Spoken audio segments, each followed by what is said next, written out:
back in Boulder on Delaware game week. Colorado moving on from a disappointing season opener. We had Coach Prime and some specialists in the press conference today. Coach Prime, a little fired up for his presser today. Yeah, he was. Coming off of a loss. I mean, he talked about, first off, I've moved on from that, but questions about offense come up, and Shermer's name gets mentioned. He immediately is like, why are you going to Shermer right away when the defense gave up all this stuff? And he's a little feisty a bit today, but coming off a loss, there's a sense of urgency for this team, and certainly you get the sense he looks at it and says, look, we had some plays there, and we feel like we're right there. We just had some plays we missed, and we'll get better. And did take some of the onus on himself and said, I got to be better as well. So that was part of what he said, open up the press conference. But, yeah, clearly didn't want to just focus in on one person. It's often like that. There's somebody that becomes a lightning rod for the fans, and it just kind of is what it is in college football. Yeah, and certainly after week one, when the offense always scores 20 points, the offensive coordinator is going to be, in that spotlight. And but fans they've had a lot to say about Pat Shermer in the last couple of days. But Coach Prime, like you said, he took that off of Shermer and said, "Look, I've got to be better, and we got to be better." And he mentioned the players have to be better. I mean, there was plenty of plays there where they could have made them. And so, yeah, it's a whole operation. It's not just Pat Shermer. You got Delaware this week, an opportunity to really bounce back. They're favored. I know not every sports book has FCS, or no, it's an FBS versus FBS now because they're up a level. But Delaware is going to come into this game about a 24.5-point underdog. This is maybe what the doctor ordered, but I mean, it's still a quality team. They won a lot of games at the FCS level in recent years. Yeah, they were a really good team at the FCS level. They've been a good team throughout most of their history. I mean, they were a D2 team that was a power for a while, then moved up, and an FCS team that they weren't eligible for the playoffs last year because of the transition, but I think they still won 8 or 9 games. So a pretty good team there. And while they are making the transition, they've got a lot of guys back that played for them last year, so they know their program. Their last few times against FBS teams have not gone very well, and so the Buff fans certainly hope for that. One of them was a game at Penn State where they just got blown out, and so Buff fans are hoping for that. And I think, yeah, you're right, 24 or something like that point underdog that they are coming in here, and the Buff fans hope they cover. Yeah, we'll get more into Delaware as we get deeper into the week. But one thing to mention about this game is that we're going to see a 17-year-old true freshman, Julian Lewis. Yeah. Coach Prime said that there was a chance he would play in Friday night's game, but just the way the game flow was going, he didn't feel like it was a good opportunity to put him in for his first college action, but was definitive in saying that Julian Lewis will play. Didn't say when or how much, but that he will be out there on Saturday afternoon. Yeah, I think his comment was, "I know when he'll play, you don't." And he also said, "Forget about game flow. He's going to get in there." He was asked a follow-up question: "Is this a good chance to start him?" And he kind of said, "Come on, I just told you he's going to play. Give me a break." I don't expect him to start. Would you? I would be surprised if he started. I think this is a situation where maybe you run a few packages for Julian Lewis and get his feet wet in college football.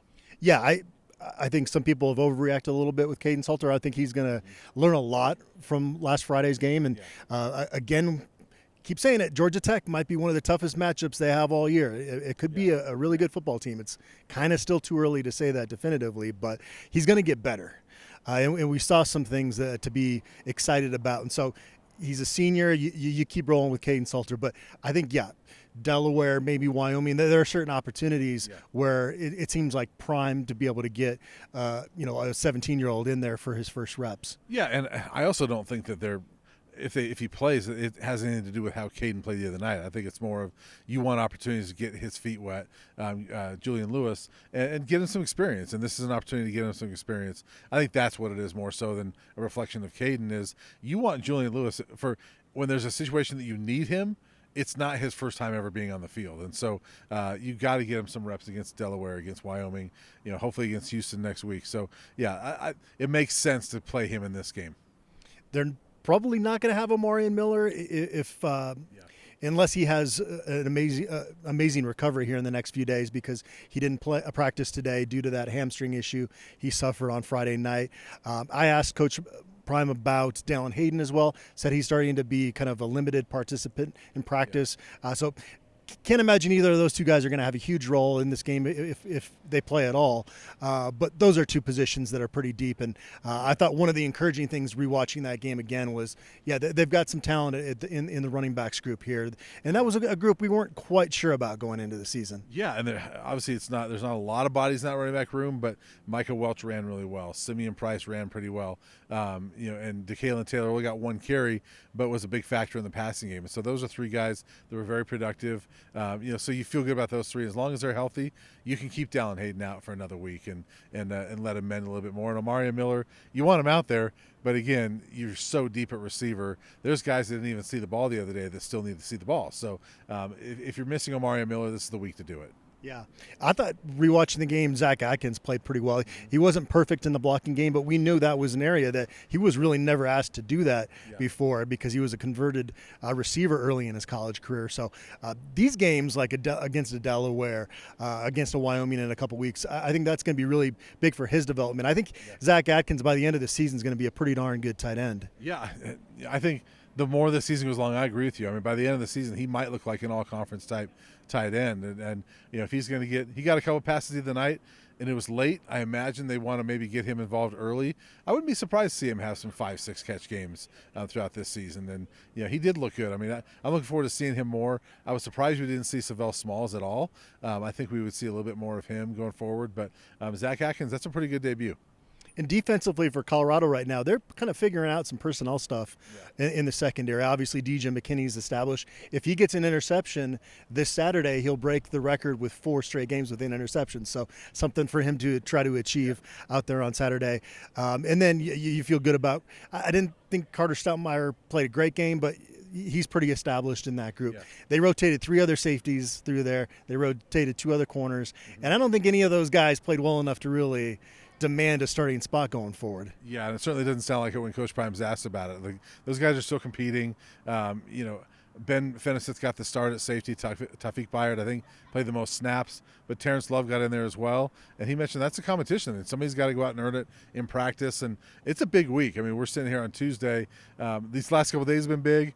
Wednesday, Thursday are going to be huge too for all 3 of those guys to see who's going to start. And T.M. Parks and R.J. Johnson, same thing. I mean, one of those guys has got to step up.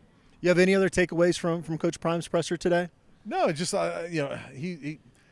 there's clearly a sense of urgency with him. The feistiness comes up. He's always good with us. He was good with us. I'm not saying he was bad at all, but like there was that a little bit defensive, things like that. Like you can just tell a little on edge, a little sense of urgency. They know they need a win this week. This program needs that edge, I think, right now. And they've played their best football, it seems, when they have that. So if they can get that back these next few weeks, there's a lot of pressure. This schedule gets pretty darn tough after these next 3 weeks. Yeah, you got to make some hay here in the rest of September. I mean, these next 4 games are all winnable. I'm not saying they're going to win them all, but they're definitely winnable. You've got an opportunity to finish September really strong, but you have to start off this week. All right, we'll be back with more analysis tomorrow. We're going to get a chance to talk to linebackers coach Andre Hart as well as a couple linebackers.